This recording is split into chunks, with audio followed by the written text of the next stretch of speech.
Bismillahirrahmanirrahim. Assalamualaikum warahmatullahi wabarakatuh.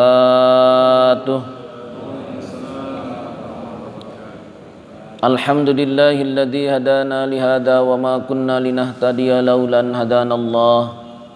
Alhamdulillahilladzi arsala rasulahu bil huda wa dinil haqq liyudhhirahu ala dini kullihi walau karihal musyrikun. Asyhadu an la ilaha illallah wa asyhadu anna Muhammadan abduhu wa rasuluh la nabiyya ba'dah. Allahumma alhimna marasida umurina wa izna min sururi anfusina wa min sayyiati a'malina. May yahdihillahu fala mudhillalah wa may yudlilhu fala hadiyalah. Nasyhadu an la ilaha illallah wa nasyhadu anna Muhammadan abduhu wa rasuluh la nabiyya ba'dah. Allahumma salli ala Sayyidina Muhammad wa ala ali Sayyidina Muhammad kama sallaita ala Sayyidina Ibrahim wa ala ali Sayyidina Ibrahim wa barik ala Sayyidina Muhammad wa ala ali Sayyidina Muhammad kama barakta ala Sayyidina Ibrahim wa ala ali Sayyidina Ibrahim fil alamin innaka Hamidum Majid. Hadirin, pertama-tama kita panjatkan puji dan syukur kehadirat ilahi Rabbi. Salawat dan salamnya semoga disampaikan kepada Habibana wa Nabiyyana Muhammad sallallahu alaihi wasallam. Oke, kita lanjutkan materi kita. Hadirin rahimakumullah, kemarin kita sedang membahas mengenai idza fataha laka wijatan minat ta'arufi fala tubali maha in qala amaluha fa innahu ma fataha laka wa huwa yurid. Kaidahnya disambungkan kepada min alamatil i'timadi alal amali nuqsanur rajai inda wujudiz zalal. Kesimpulannya, hadirin rahimakumullah, bahwa kita ini jangan terlalu pede dengan amal kita. Karena amal yang kita perbuat, kesolehan yang kita perbuat, akhlak yang kita perbuat, itu sesungguhnya adalah karunia dari Allah Subhanahu wa ta'ala, Rahman Rahimnya Allah Subhanahu wa ta'ala. Lalu kemudian bagaimana dengan keterpurukan kita? Kemarin kita sudah bahas dan sudah membuktikan tentang benar tidaknya orang-orang yang beriman itu akan menguasai dunia. Di dalam surat An-Nahl ayat 97. A'udzu billahi minasyaitonir rajim. Bismillahirrahmanirrahim. Man amila sholihan min dzakarin aw unsa wa huwa mu'minun falanuhyiyannahu hayatan thayyibah. Man amila sholihan, barang siapa yang beramal soleh, ayat 24 jam dia tidak melakukan kemaksiatan kepada Allah, dari golongan laki-laki dan wanita, lalu dia beriman kepada Allah. Hadirin, Allah janji falanuhyiyannahu hayatan thayyibah. Di muka bumi ini Allah akan berikan dia kehidupan yang thayyib, yang baik. Kemarin kita sudah deteksi dunia ini usianya sampai detik ini baru 2022 tahun. Disebutlah peradaban modern. Dipotong kemarin jarak antara Nabi Isa kepada Nabiullah Muhammad 600 tahun. Sisanya berarti 2022 dikurangi 600 tahun, tinggal 1422 tahun. Kurangi lagi hadirin kejayaan kekhalifahan daripada kekhalifahan Rasulullah, Abu Bakar As-Siddiq, Umar bin Khattab, Utsman bin Affan, Ali bin Abi Thalib, yang telah menguasai dunia secara de jure sebelum de facto. Karena waktu itu Romawi Persia sudah tunduk, di mana Romawi Persia ini adalah negara terbesar waktu itu, adidaya. Mereka tunduk secara hadirin rahimakumullah ajaran, secara contoh-contoh kehidupan, secara peradaban. Walaupun negaranya belum dikuasai, tapi mereka sudah mengakui dan meniru apa-apa yang dilakukan oleh para sahabat. Berapa tahun? 40 tahun.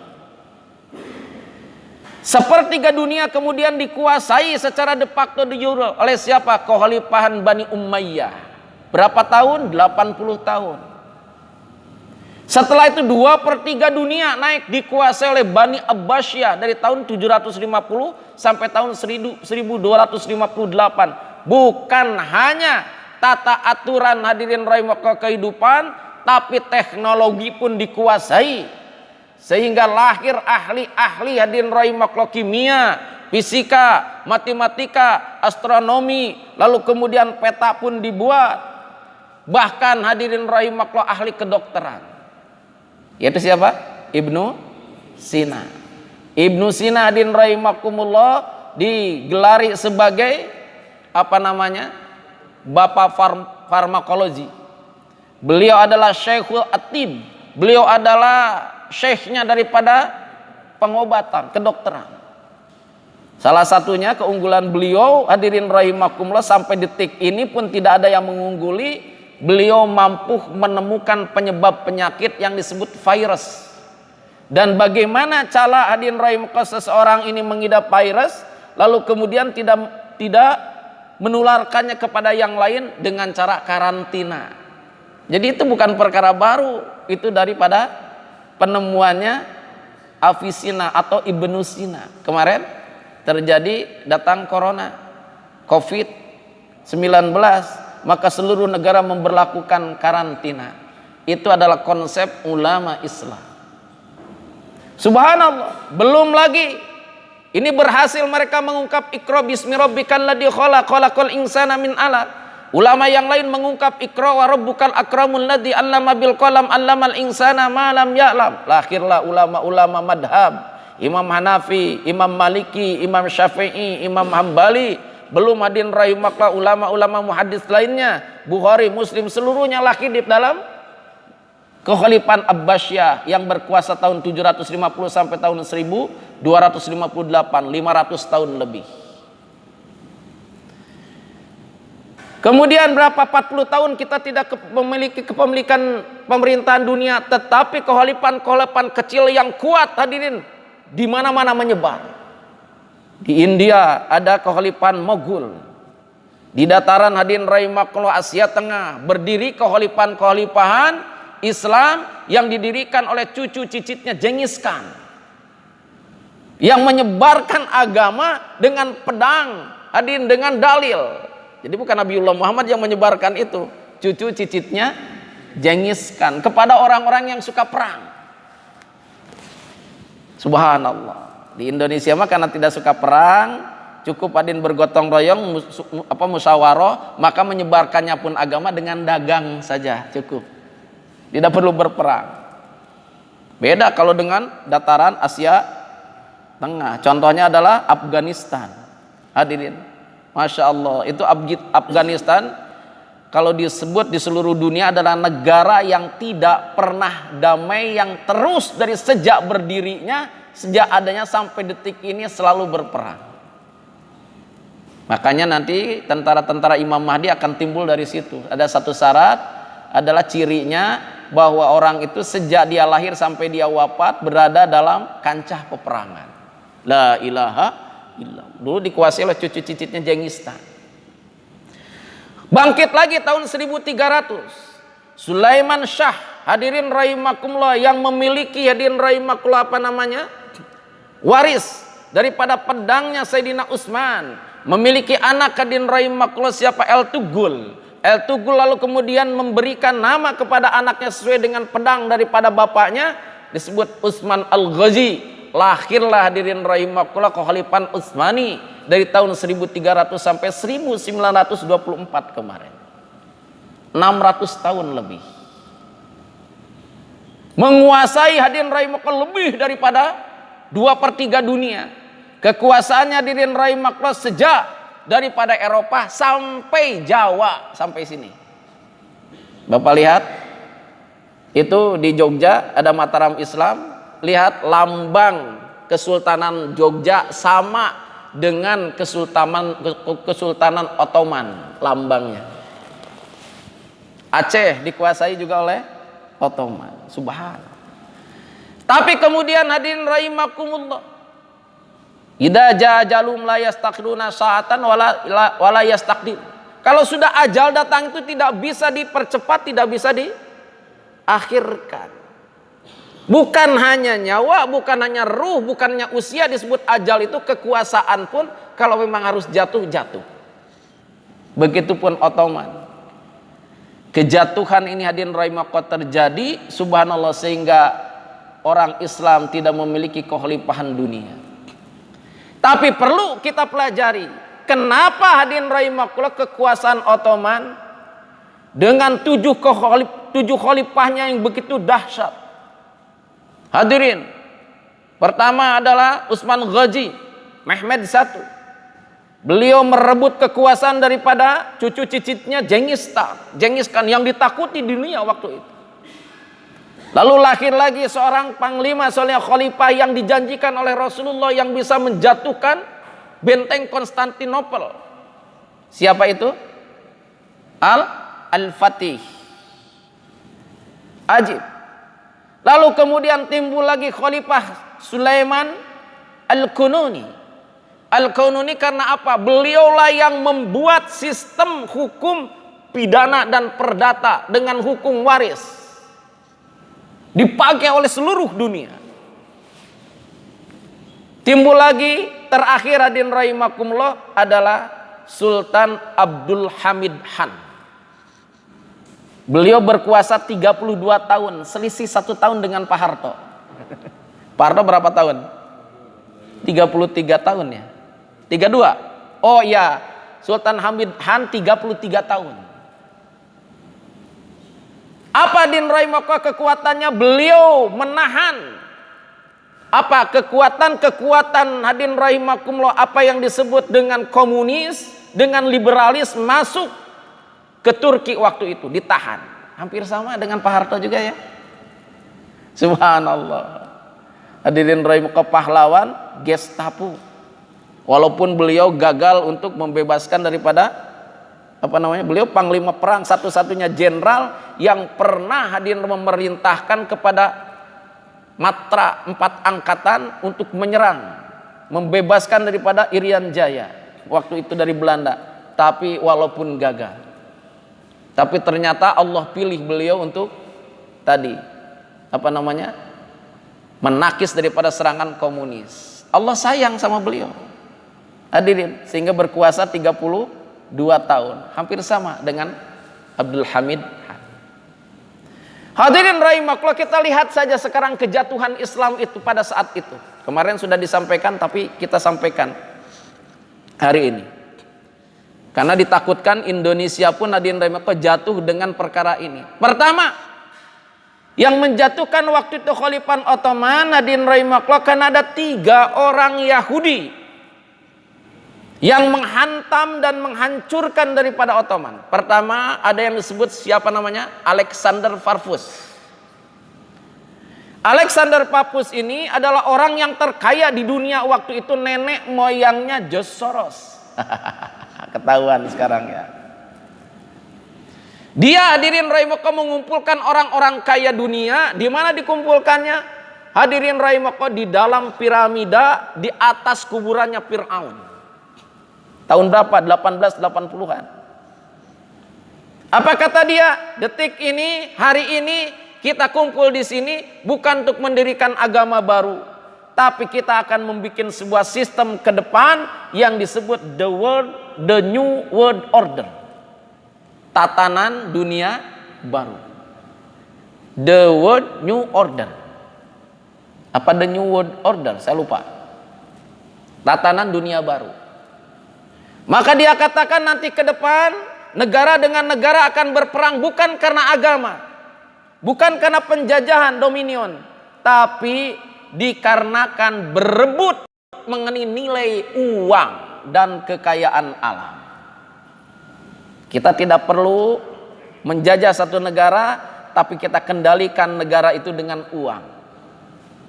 Dia keluarkan selembar uang dolar, lihat kata dia, dengan $100 ini kita akan menggantikan cucuran keringat 1 tahunnya petani.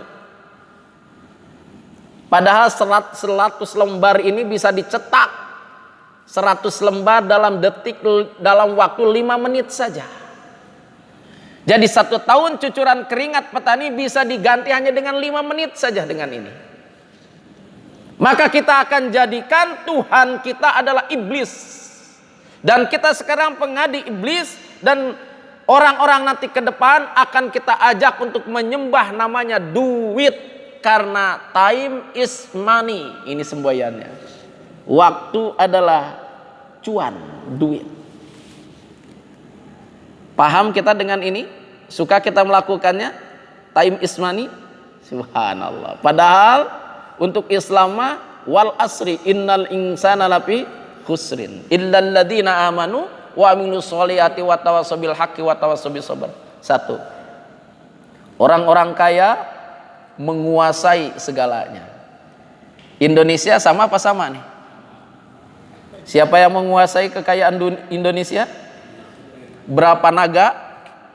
Naga apa cacing nih? Masya Allah. Tuh, orang muslim apa orang kafir? Kafir. Hampir samanya satu.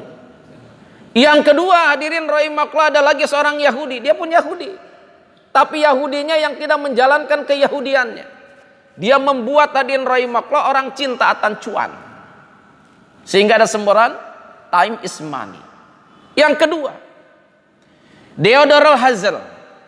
Theodor Herzl ini dia punya cita-cita, dan dia adalah seorang Yahudi yang dia, hadirin rahimakumullah, lahir di bumi daripada Turki. Dulu, hadirin rahimakumullah, orang-orang Yahudi dikejar-kejar di mana-mana. Lalu kemudian Sultan Hamid Han, hadirin, Sultan Hamid II ini bukan Sultan Hamid yang membuat lambang negara, bukan. Itu mah Sultan Hamid II juga, tapi hadirin dari Kesultanan Pontianak, itu lain. Ya. Tapi ini mah Sultan Hamid Han untuk Ottoman, Kekhalifahan Utsmani.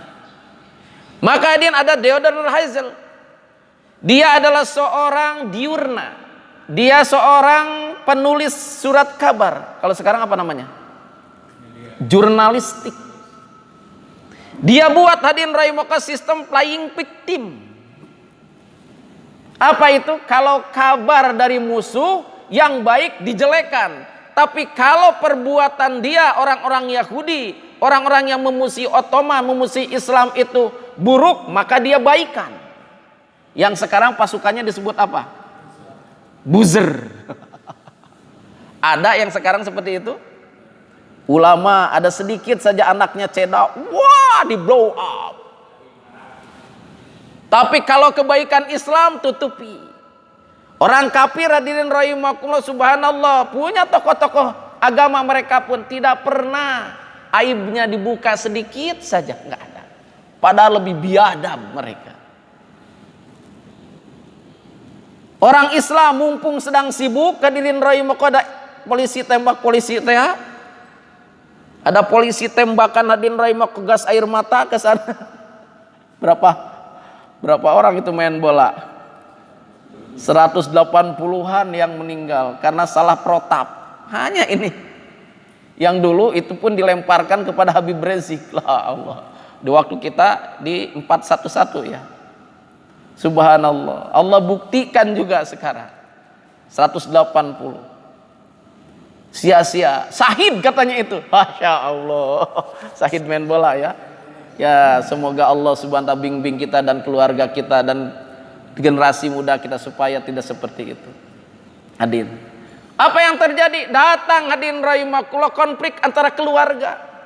Orang Cianjur, tetangga saya di sana, ya, karena hadirin rahimakumullah, apa namanya, KDRT, akhirnya di blow up sekarang kemana-mana itu. Untungnya pengaduannya dicabut. Subhanallah. Siapa itu penyanyi dangdut itu? Menutupi seluruhnya, dibubar kemana-mana. Ini pekerjaan orang-orang yang otaknya seperti Theodor Herzl untuk menghancurkan Islam, menjauhkan ulama dari umat. Ada terjadi sekarang, Pak? Buzzer ini terjadi di sini? Ya, memang mereka konsepnya konsep lama. Yang ketiga ada Immanuel Immanuel Carasso. Yang ketiga nih, Yahudi juga. Sama tujuannya, dia ingin mendirikan negara Israel, negara orang-orang Yahudi. Waktu itu belum ada Israel.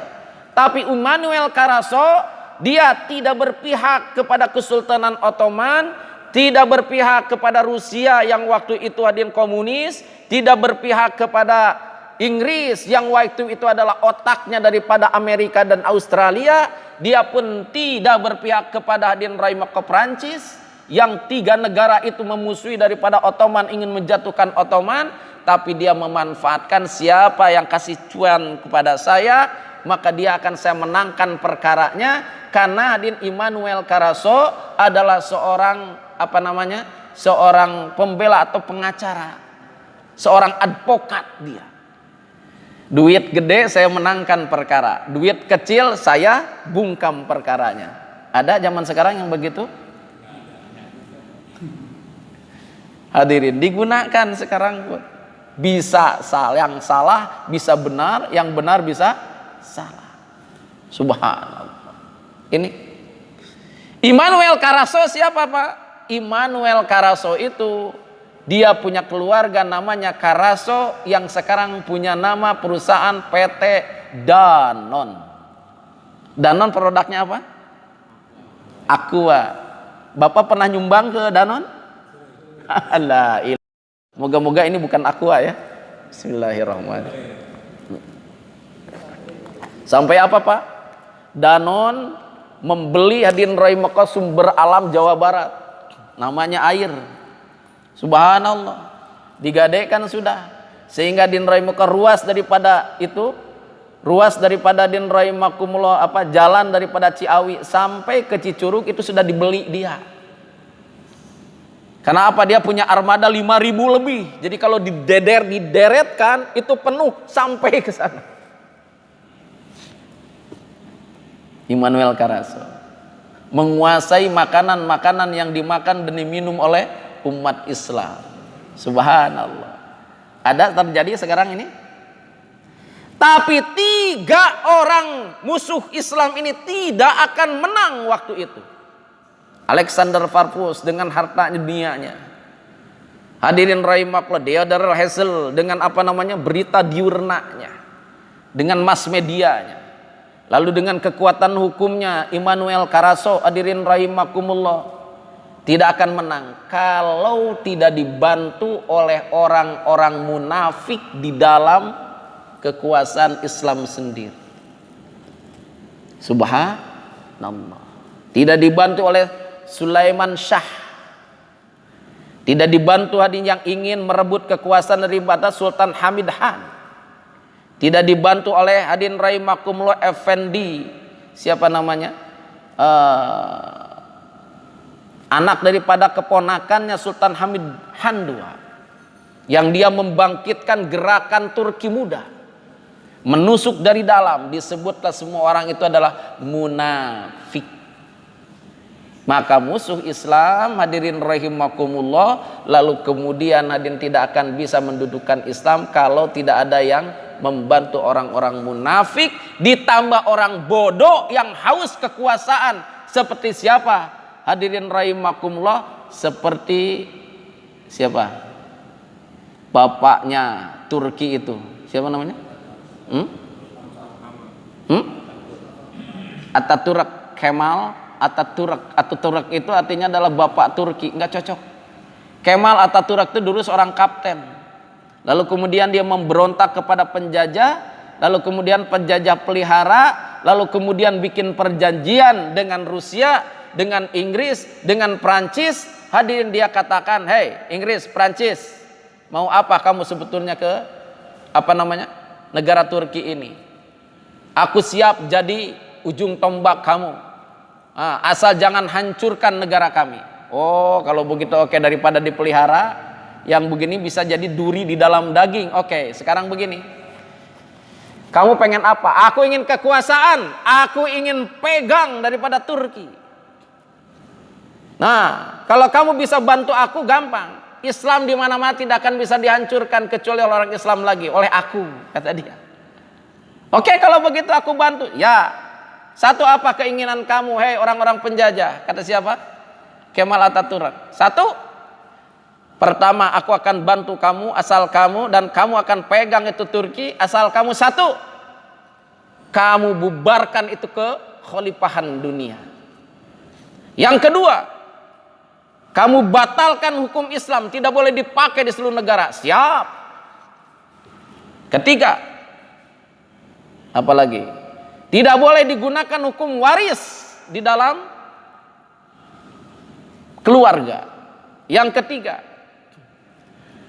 orang-orang muslimah, wanita-wanita muslimah Turki harus hidup sesuai dengan orang-orang barat, orang-orang Eropa biasa. Gender lakukan, siap. Yang keempat, kamu ganti itu bahasa Arab dengan bahasa kami, dan adan ganti dengan bahasa kamu, tidak boleh pakai bahasa Arab. Boy, siap bos. Apa yang terjadi hadirin? 1930-an Sultan Hamid Han wafat, maka kemudian naiklah siapa tadi? Kemal Ataturk, hadirin, membentuk sistem kekhalifahan, diganti dengan ke sistem daripada Aden rahimakumullah Voltaire dan Rousseau yang disebut trias politika, dibubarkan oleh parlemen. Hadirin, dia jadi presiden yang pertama kali, hadirin rahimakumullah. Kemudian setelah dia jadi presiden, program pertama diputuskanlah oleh dia bahwa kesultanan dibubarkan, kekhalifahan anak-anak khalifah waktu itu kemudian diasingkan semuanya. Hukum Islam, hadirin rahimakumullah, dimahjul, hadirin rahimakumullah, tidak dipakai lagi. Kemudian hadirin rahimakumullah, wanita-wanita jilbabnya dibuka. Waduh, seperti sekarang di Arab Saudi ini. Subhanallah, la ilaha illallah. Bagaimana kita harus membangkitkannya? Sementara ayat masih ada tadi, man amila sholihan min dzakarin aw untha wa huwa mu'minun falanuhyiyannahu hayatan thayyibah. Kita sudah paham qul a'udzu birabbin nas, Rabbnya manusia, Rabbul alamin. Tinggal kita pahami qul a'udzu birabbin nas, malikin nas, raja di rajanya manusia. Jadi yang pertama hari ini yang kita harus pahami agar Islam ini bangkit kembali, pahami bahwa Allah pemegang hukum. Hadirin rahimakumullah. Nah, kita akan bahas sekarang mengenai hukum. Hukum ini, hadirin rahimakumullah, adalah bahasa Arab. Mufrad, bentuknya ini mufrad jama', tunggal. Maka hadirin rahimakumullah, hukum ini disebut juga dalam bahasa lain regs, ya, regs, ya, bahasa Latin. Maka kita kita lihat apa artinya hukum ini. Hukum ini artinya adalah al-man'u. Man'u ini artinya mencegah atau qada, putusan. Atau disebut hukum ini adalah isbatu syai'in ala syai'in. Yang disebut hukum ini adalah isbatu syai'in ala syai'in, menetapkan segala sesuatu pada sesuatu, itu hukum. Kita tahu sekarang hukum, tapi kadang-kadang tidak tahu apa artinya hukum. Hukum ini adalah isbatu syai'in ala syai'in, menetapkan segala sesuatu pada sesuatu, itu sudah hukum. Semua orang punya. Kita punya pelaturan keluarga kita, punya pelaturan anak kita harus begini, istri kita harus begini, kita harus begitu, tetangga harus begini, itu sudah hukum. Kadang kita pun menetapkan hukum pada diri kita, untuk ke masjid pakai baju ini, untuk ke kantor pakai baju ini, pakai mobil ini dan yang lainnya dan sebagainya. Itu pun adalah hukum, isbatu syai'in ala syai'in. Tapi pertanyaannya, siapa yang punya hukum? Siapa yang punya hukum, Pak? Siapa yang punya hukum? Sadari hukum ini, kita bahkan mengeluarkan hukum, tapi kembalikan hukum itu punya Allah subhanahu wa ta'ala. Ada berapa jenis hukum? Ada 3. Pertama hukum syariat, yang kedua hukum adat, dan yang ketiga adalah hukum akal. Hukum syariat, hukum adat, hukum akal. Yang susah dikendalikan adalah ini, hukum akal. Karena hukum akal ada pada diri kita. Kalau itu logis menurut kita, maka kita putuskan tanpa harus pertimbangan dulu. Ini yang bahaya nih. Kalau hukum syariat jelas, yang disebut al-adilatus syari'iyah, Quran, hadis, ijma, qiyas, istisab, itisan, masul mursalah, al-urab, madhahibu sahabat, syar'iman qoblana, jelas. Tata aturannya, cara pengambilan istinbat hukumnya jelas. dan tidak sembarang orang yang bisa mengambilkan dan menyimpulkan hukumnya.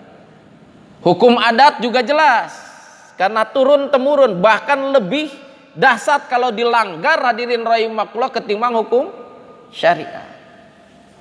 Kadang-kadang hukum adat mah tidak ada ampun, karena akan langsung melekat pada dirinya. Si fulan itu ini, fulan ini, fulan itu.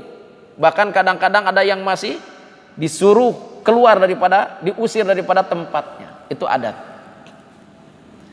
Tapi yang paling bahaya adalah hukum akal ini, karena akal milik kita. Kadang-kadang kalau akal ini hadirin rahimakumullah kemudian diserang dengan logika yang menurut kita ini logis, kadang-kadang ikut hadirin rahimakumullah dalam hal itu. Subhanallah. Oke. Kita lihat bahas tentang hukum. Apa itu? Pertama adalah hukum syar'i. Apa itu hukum syar'i? Al-hukmul syar'i fi istilahil usuliyin wa khitabullah ta'ala muta'alliqu bi af'alil mukallafina talaban au takhiran au wad'an. Apa yang disebut hukum syar'i? Itu adalah khitab Allah Subhanahu wa taala yang berhubungan dengan perbuatan mukallaf yang mengandung keharusan atau boleh memilih atau wada'. Artinya adalah hukum yang mengatur daripada hadirin rahimakumullah perbuatan mukallaf, bukan mu'allaf. Apa bedanya mu'allaf dengan mukallaf? Kalau mu'allaf orang yang baru masuk Islam. Kalau mukallaf adalah orang yang balig. Balignya laki-laki berapa tahun? Ya, balignya laki-laki ditentukan bukan usia, tapi sejauh mana dia sudah mengeluarkan mani atau tidak. Nah, kalau laki-laki itu hadirin rahimakumullah anak sudah mengeluarkan, itu baik sengaja maupun tidak sengaja sudah disebut mukallaf. Sudah terkena wajibnya menegakkan hukum syariat, di mana hukum syariat hukum pelaturan Allah Subhanahu wa taala yang hadirin ini si mukallaf boleh harus mengerjakan, harus meninggalkan atau boleh memilih, boleh mengerjakan atau boleh meninggalkannya. Yang disebut hadirin wad'. Apa yang menurut ilmu fuqaha? Kalau tadi hukum syariat Islam menurut usul fikih, tapi kalau menurut ilmu ulama fuqaha, apa bedanya usul fikih dengan fikih? Apa bedanya ulama usul fikih dengan ulama fikih atau faqih? Kalau Jawa nyebutnya faqih.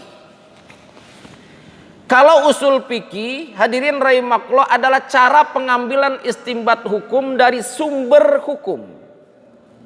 Caranya, hasilnya pengambilan disebut fikih. Ulama usul adalah ulama-ulama ahli yang mengambil istinbat hukum, mengambil hadirin rahimakumullah rahasia-rahasia daripada sumber hukum menjadi hukum. Yang melaksanakan dan menyampaikan hukum hasil usul fikih disebut ulama fikih. Apa ilmu syariat menurut ulama fuqaha? Wa isrul ladhi yaqtadi wa khitabullah ta'ala fil fi'li kullu wajibun wa nadabin wa hurmatin wa karahatin wal ibahatin. Nah, jadi kalau menurut ulama fikih yang disebut ilmu syariat Islam ada wajib, ada nadab, ada hurmah, ada karohah, ada ibahah. Kalau menurut kita ada wajib, ada sunat, ada makruh, ada mubah, ada haram tadi satu lagi. Ada wajib, ada haram, ada sunnah, ada makruh, ada mubah. Nah, ini adalah hukum syar'i menurut ulama fikih. Apa itu wajib? Wajib itu apa, Pak? Wajib ini dilaksanakan mendapat pahala, ditinggalkan mendapat dosa. Wajib. Sholat wajib, dikerjakan dapat pahala, ditinggalkan dapat dosa. Apa itu haram?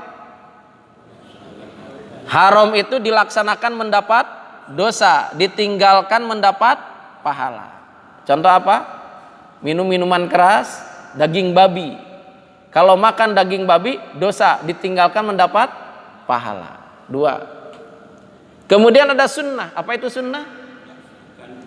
Sunnah dilaksanakan mendapat pahala, ditinggalkan tidak mendapat dosa, tidak mendapat siksa. Apa itu makruh? Makruh ini adalah dikerjakan tidak mendapat dosa, ditinggalkan mendapat pahala. Rokok bagaimana rokok? Ada apa tadi? Ada mubah. Apa itu mubah?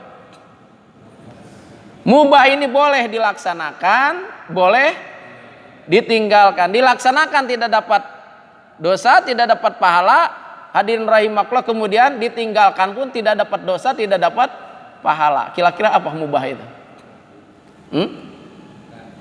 Apa Pak? Makan. Ya betul, dahsyat. Awal hadirin rahimakumullah, hukum daripada makan itu mubah. Dikendalikan tergantung innamal a'maluna binniyat, tergantung niat. Makannya buat apa? Kalau diniatkan untuk ibadah jadi wajib itu makan. Daripada pada waktu sholat ingat makan. Lebih baik pada waktu makan ingat sholat. Tapi ini mah ingin kuat, adin makan ingin kuat untuk apa Pak? Wah, saya ingin nempeleng orang itu biar kuat. Wah, jadi haram makannya. Subhanallah. Dahsyat, bisa berubah. Jadi yang harus kita pahami hari ini, bagaimana kita bisa bangkit lagi pahami hukum. Apalagi yang berhubungan dengan surat Al-Maidah ayat 44 sampai ayat 51. Kemarin sudah dibahas karena ayat 44, 45, 47 mengancam Allah. Ayat terakhirnya waman lam yahkum bima anzalallah faulaika humul kafirun. Ayat selanjutnya faulaika humud dzalimun. Terakhir faulaika humul fasikun. Barang siapa yang tidak menghukumi dengan hukum jalan Allah, dia kafir, fasik, dolim. Kalau kita masih digolongkan oleh Allah karena hukum pelaksanaan hukum yang tidak kepada hukum Allah, hadirin, kafir, fasik, dolim. Pertanyaannya, buat apa kita sholat, buat apa kita zakat, buat kita haji? Berarti yang menentukan adalah hukum itu adalah Allah. Sementara hukum adalah pelaturan yang kita kerjakan pada kehidupan kita, baik hukum syar'i, hukum adat maupun hukum akal. Pola pikir kita pun harus bertujuan kepada hukum Allah, melaksanakan hukum Allah. Sementara di dalam ayatnya yang disebut hukum Allah itu, hadirin, adalah ain bin ain, nafs bin nafs. Manakala orang dilukai matanya, maka dia harus lukai matanya. Artinya adalah kisos, yang membunuh harus dibunuh, yang hadirin rahimakumullah yang berzina harus dijilid, dilempari, hadirin, yang mencuri harus dipotong. Tapi kira-kira di Indonesia hukum ini berlaku apa tidak? Tapi jangan kaget, kalau begitu kita menegakkannya harus bagaimana? Apa harus memberontak? Harus makar? Jangan, karena ada ayat atiullaha wa atiur rasul wa ulil amri minkum. Ini kewajiban pemerintah, kewajiban amirul mukminin, kewajiban umaro untuk menegakkannya. Bukan kewajiban kita mah sami'na wa ata'na saja. Tapi kalau ada keberanian penyelenggara negara menegakkan hukum Islam, dahsyat, Allah janji falanuhyiyannahu hayatan thayyibah. Solehnya, taat takwanya, bukan hanya sekedar taat kepada Allah sebagai Rabb, tapi Allah sebagai Malik. Mana contohnya? Saudi Arabia. Di Saudi Arabia, hadirin, bukan banyak orang-orang yang soleh di sana. Di sana karena ada, hadirin rahimakumullah, 2 tanah suci, Mekah dan Madinah saja. Tapi mereka berani menegakkan hukum Islam. Sehingga apa? Alhamdulillah, mereka hidup bahagia. Di Indonesia banyak orang suci walaupun tanahnya tidak suci. Tapi sayang tidak ada keberanian untuk menegakkan hukum Islam, hadirin rahimakumullah, penyelenggara negaranya walaupun berlimpah ruah, Jangankan hadirin tanaman ditanam di Indonesia, batu bisa jadi tanamannya. Kata siapa itu? Gus Plus. Ya, tongkat jadi tanaman. Hadirin rahim ke Indonesia ini dahsyat. Apa yang tidak ada di Indonesia? Hadirin rahim ke seluruh kekayaan dunia ada di Indonesia. Apa yang tidak ada? Bahkan banyak apa yang ada di Indonesia tidak ada di negara lain. Apa kira-kira?